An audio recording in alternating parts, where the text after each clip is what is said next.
Brothers and sisters, welcome to day 18 of our Advent retreat, daily reflections on In the School of the Holy Spirit. Today now we're still looking at those dispositions of heart that will help us cultivate an openness to God's inspiration in our hearts, to the way that God directs us.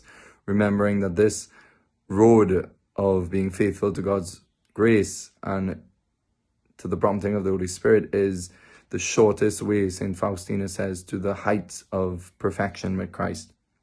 And so one of the things that we need to speak about today, after we spoke about yesterday in terms of persevering in faithfulness to prayer, is an attentiveness to our hearts, an examination of the movements of our hearts. And this is obviously very critical, because if we're unaware of the movement of our heart, or learn how to listen to it moment by moment or throughout the day, then we will miss, the graces or the promptings of the Spirit. If we're too outwardly focused, if we're living on the outer through our senses, constantly looking out of us and not with this inner attitude of listening in our heart, then we'll be out of tune with our heart, and which causes a lot of other problems in our spiritual life, but also in our humanity. If we can lose that engagement with the heart, the deepest center of our being, by which we're being created moment by moment by God, where we're being held in existence, where we have that point of contact between us and God. And certainly in the baptized soul, that point of contact between us and the Holy Spirit.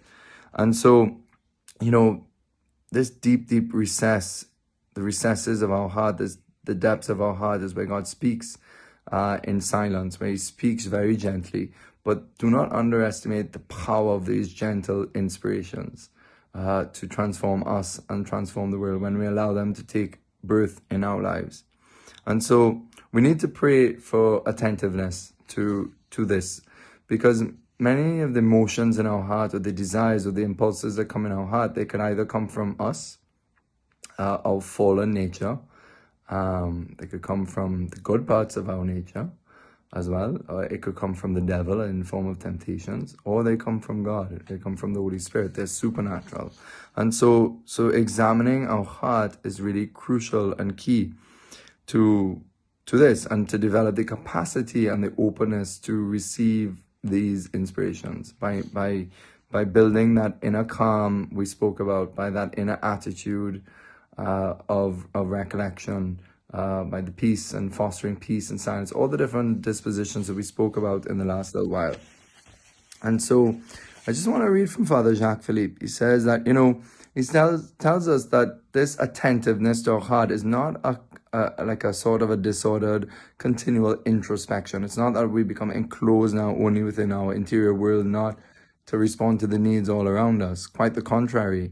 Examining the movement of our heart is not every little nitty-gritty detail, but leaves us open to that humanizing power of the Holy Spirit that draws out our humanity, makes it holy and makes it more human and even more responsive to the needs of others.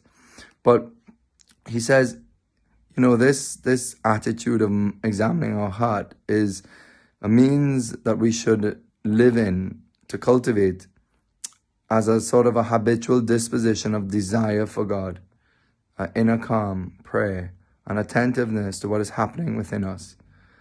That if a movement of grace is born in our hearts, it is not swamped or lost in the background noise, which we were speaking about, of other things competing for our attention. So if we have this inner calm, this attentiveness, this prayer, then we can allow the inspirations to emerge into our consciousness and so that we'll be able to recognize them as divine inspiration. That recognition demands vigilance, leading us to examine from time to time what motivates us to do one thing rather than another. The sort of attentiveness will make us able to recognize various different movements within ourselves. As we mentioned earlier, some are disordered movements, that is, impulses to do or say something springing from an unhealthy origin. Often, for example, we are motivated by fear and resentment, or anger, jealousy, lust, aggressiveness, our need to be affirmed and noticed or admired by others, our sensuality, etc. So all these things vie for our attention and can prompt desires in us that are unhealthy, that don't come from God. These disordered motions may come from our corrupt nature, as it is used to be termed. Today they would be said to come from our wounds, which is the same thing really.